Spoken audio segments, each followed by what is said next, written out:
Let's go dancing. Johnson goes to deny. Step back. Big play. It's got you here. Jones doesn't go. The tip by Broome.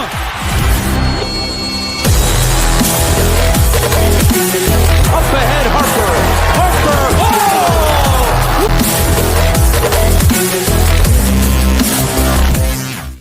Hello and welcome to this episode of War Eagle Weekly. Once again, we have technical difficulties on Josh's end, but he is here with us in audio only. And we are so excited to have this episode. Josh, how are you doing? Well, I mean, I'm excited for this tournament, but I'm wiped out right now. Wiped out. Josh is in the middle of a move, which is why for 2 weeks in a row he's had technical difficulties. But we're going to jump right in at Josh. We got a ton to talk about. Before we do, though, everybody remember to use our affiliate links below to buy your Auburn swag at fanatics.com. Help this channel out by using that affiliates link. Let's just get ready for March. We're in the big dance. We're the number 1 overall seed, and I know I'm going to be buying some new gear. So just use our affiliate link if you're looking to buy some new Auburn gear. Josh, so we snapped our 2-game losing streak whenever we played Ole Miss in the SEC tournament.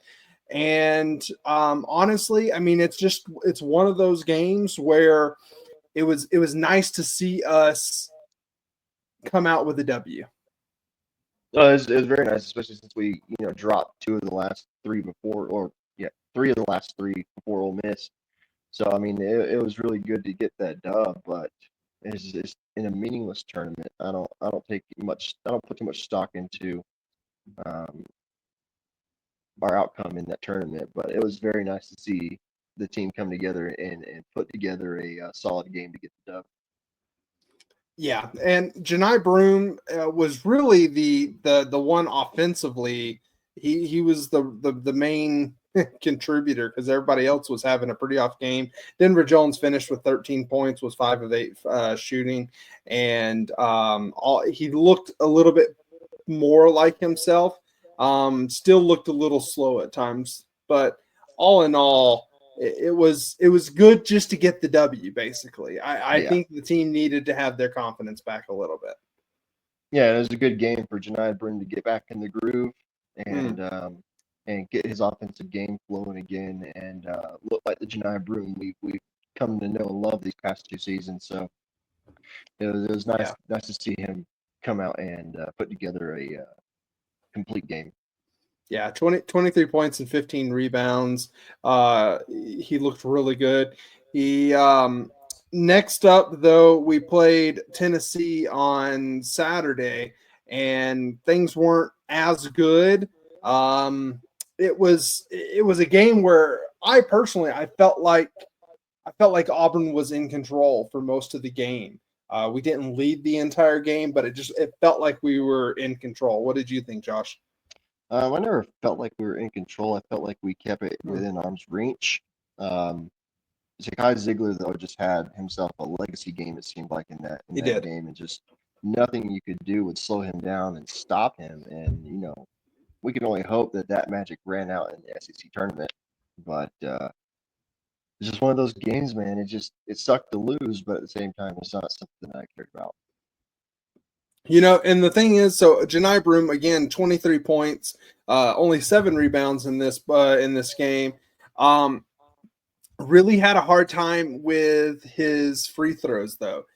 He shot 5 of 12 free throws, and it really hurt us. And I mean, in all honesty, it cost us the game. It was one of the things that cost us the game. But the other thing that really bothered me was the fact that we had 3 open shots by Denver Jones, Miles Kelly, and Chad Baker-Mazara. We had 3 open shots there at the end of the game to possibly, eventually. I mean, to win the game is what it came down to. And we just couldn't make shots. And that affected me. Those were the bigger things than Johni Broome missing his free throws, because Johni Broome has missed his free throws all year long, you know? Yeah, and those guys have been so solid behind the arc all season long, and then they just missed the big shot when they needed to hit the big shot. It might cause some cause for concern, but right now, I feel like the team was more focused on the actual tournament rather than the SEC tournament. And you're right. I feel like the thing that really did ultimately make us lose the game was the missed free throws over those missed shots. Like if you hit your free throws, you're not going to have to count on those last second threes and hope and pray they go in. So it all comes down to making your free throws. Like they're called free throws for a reason. They're free. No one's guarding you. You're right in front of the basket, and that's something. It's just one of those fundamental things. I don't think he has missed free throws a lot this season, Johni Broome, but again, I don't think it's something that Auburn hasn't had to count on free throws all season long, because Auburn just doesn't get calls the way other teams do, and Johni Broome is easily the most fouled big man in the league. So it's just one of those things. I don't think it's going to be one of those things that we're going to have to count on during the tournament. And so again, I don't put too much stock into the bad free throw performance. Just make your shots to begin with. Yeah, and the thing is we also needed to defend Tennessee without fouling them. They had 27 free throws to our 22, and they shot 92.6. We fouled their guards, and they fouled Johni Broome. That's basically, and Denver Jones. Denver Jones had a good game at the free throw line, even though he missed the one shot.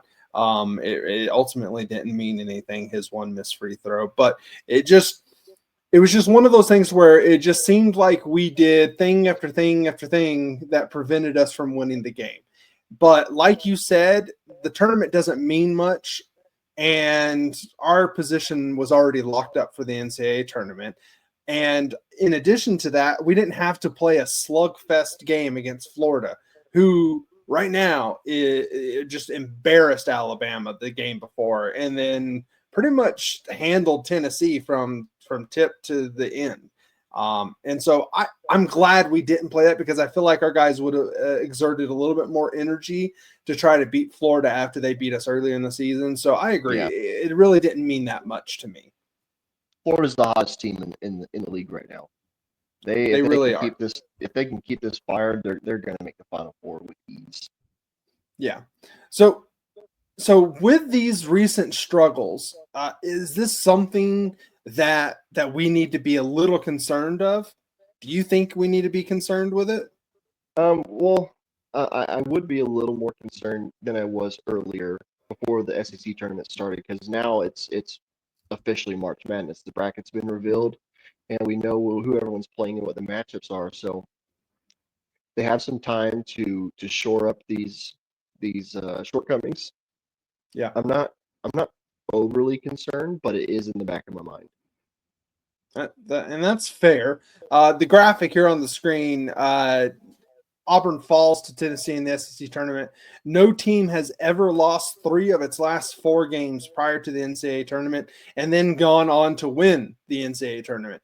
But at the same time, no team has ever lost those 3 games to number 22 Texas A&M, number 7 Alabama, and then what was Tennessee ranked whenever we played them?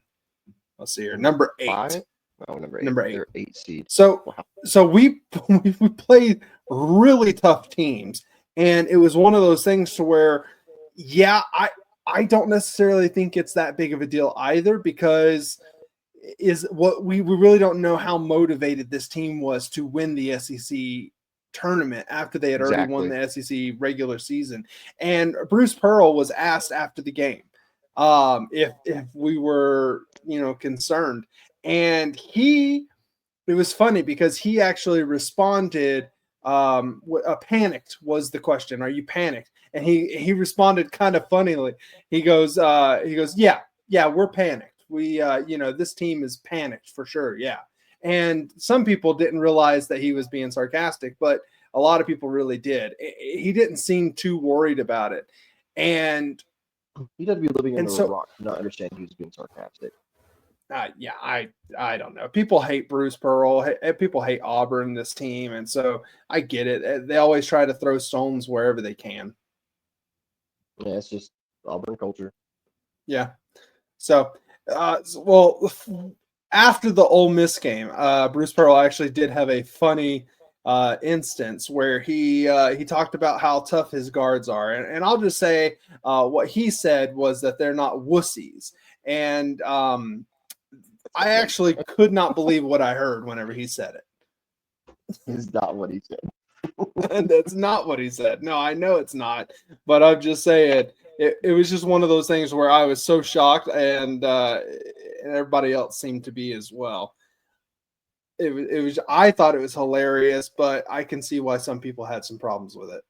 Who cares, man? I mean, if Nick Saban get on College Game Day and say shit and bitch on live television, Bruce Pearl can go on live air and say Well, pussies. It's okay. just one of those things. Well, to be fair, a lot of people criticized Nick Saban recently about his language, but you and I are not one to shy away from language. We have to mark these episodes explicit for a reason. So I'm not too bothered by it. I thought it was hilarious. The people up on the stage thought it was hilarious. Johni Broome and all the players. There's videos of the players responding to it, and that's their coach getting their back and talking, about them and in the positive. And so I honestly don't have a problem with it. So no, I mean, if you grew up playing any type of sports, your coach is probably the most foul mouthed he's ever going to be in his entire life is on the practice field or on the sidelines. I mean, yeah, that's just a sports culture. If you can't take it, then don't either play sports or don't watch it. It's just gonna happen. Yep. So Josh, can Johni Broome lead Auburn to a national title? Because yes, he's had great showings on the court, but again, at the free throw line, and too often March Madness games come down to making your free throw shots. Yeah. But can Johni Broome lead Auburn to a title? What say you? I think it is very possible. I think he really is our best player, obviously. He's better than he was last year, and everyone thought Auburn had a really good chance at doing it last year. I think this is Auburn's best team to do it since 2019, where you had Bryce Brown, Jared Harper, and all those shot makers that just had ice in their veins. And I think Johni Broome has that competitiveness, that same competitiveness, and I think the rest of the team does as well. We all know Chad Baker-Mazara. He gets really into the games, some for the worse, but most of the time it's for the better. And all these guys are competitors. All our shooters are shooting above 40% from behind the arc. And I mean, you really can't ask for much better when you have 3 or 4 guys shooting above 40% behind the arc. I mean, Auburn is set up really well to make a very serious run in the tournament. I mean, there's a lot of games to be played. There's a lot of good teams out there. Like I don't want to play Louisville. I know you don't want us to play Louisville, but it's looking like that's going to happen in round 2. I mean, I don't want to make a prediction. I don't like making predictions. I'm superstitious that way, and every time I do make one, it always ends up biting me in the ass. But what I do think that Johni Broome and company can make a very serious run in the tournament. Yeah, I looked at the beginning of the season when we did our season preview, and I said this team is going all the way. I said this team is made for tournaments, and the early season tournament, they went out there and won it in Maui. And no, we didn't win the SEC title or the SEC tournament, but does it really matter? And I think this team can do it, and I think it starts with Johni Broome. Everything runs through Johni Broome, and those guys are not going to miss those shots again. That's just not going to happen. All year long, all 3 of those guys have hit clutch shots at the end of the game when it mattered, and I think they're going to be laser focused and really ready to go. So, 100%. So the NCAA bracket was announced. It was released, and Auburn comes in as the number 1 overall seed. The first time that we have been a number 1 seed that I know of. And the first time that we have been the number 1 overall seed. And I am just absolutely positively stoked. It wasn't important that we were the number 1 seed. I kind of hoped that they had given it to Duke or to someone else, just so that way this team would have something else to really motivate them other than to prove everybody that we are, better than what has happened in the last 3 out of the 4 games. But number 1 overall seed, we're playing in Lexington, Kentucky. It's a quick commute up there to Lexington for our fans. It really is just a perfect scenario for us, because even after we play in Lexington, we go on to play in Atlanta, so we're even closer. This is just a dream scenario for Auburn as the number 1 overall seed. Well, either way, Auburn fans travel so friggin' well. I wasn't concerned about Auburn not having support and fans in these matches, but it does seem to bode even better for Auburn, since they're gonna be so close in their first few games, for the fans to make that easier commute. I'm just ready. I'm ready for it to begin. I don't want to wait. Right. I'm right there with you. And speaking of of playing and getting ready for this weekend, because the first game for us is going to be on Thursday, and then God willing, we move on and we play on Saturday as well. We're a lot of people really think that we're going to play Louisville in Lexington, an hour away from Louisville. It just seems like that was a dirty blow to this Auburn team. And when they announced the South region, I texted you and I said they got Michigan, Texas A&M, Ole Miss, Iowa State, and Michigan State in our side of the bracket. And do you remember your response, Josh? It's been a long week, man. Remind me. Yeah. No, you went oof. And that's exactly what every Auburn fan out there went whenever we saw this. We all went oof, especially when you start to look at it and you're like, okay, well, if Creighton can't beat Louisville, we're playing Louisville at home, basically. And the good thing is we boat raced Kentucky at Rupp Arena, and that's where we're going to be playing. So hopefully we can continue that on. But I have a question for you, Josh. If Yale can somehow win and get to Auburn in the Sweet 16, do you want that to be the case? Do you want to see Yale in the Sweet 16, or do you want nothing to do with them? Would it be Yale in the Sweet 16, or would it be the Elite 8? Yeah. No, it'd be the Sweet 16. So they play Texas A&M, and then they would then go on to play most likely Michigan. And then they would play us if we win our first 2 games as well. I want to get back. Oh yeah, we talked about this earlier about how I swear Chad may go off for 40. He may just absolutely go out there and just tear it up just because he didn't get a chance to play in last year's game because of what he did. I understand that, but yeah. I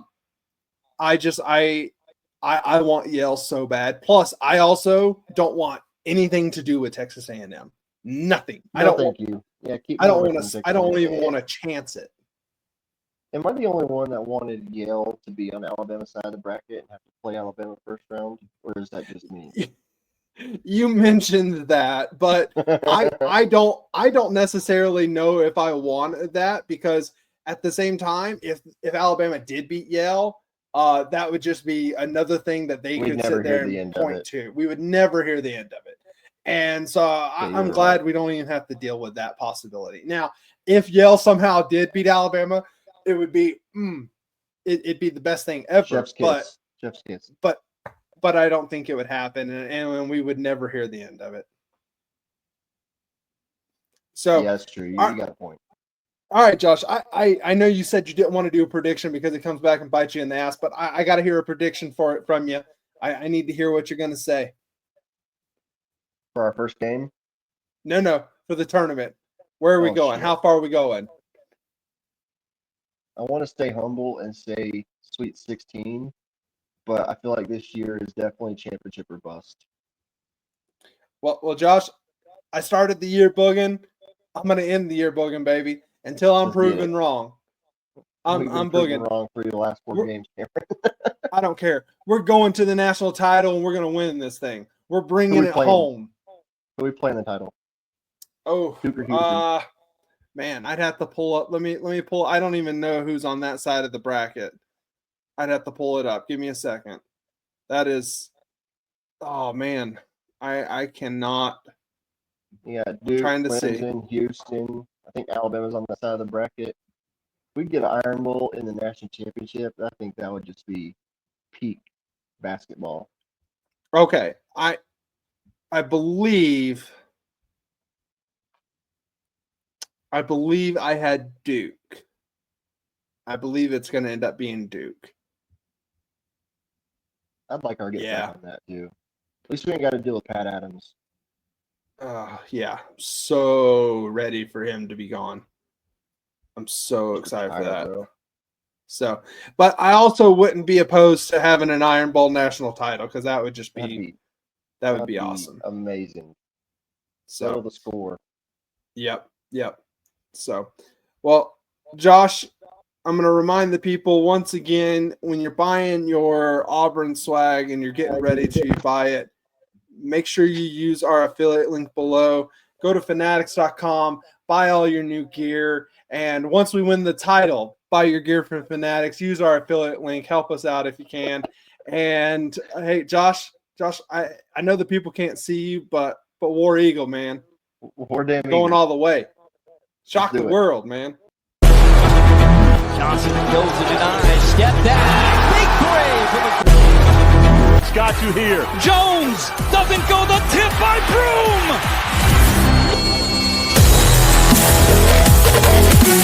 Up ahead, Harper.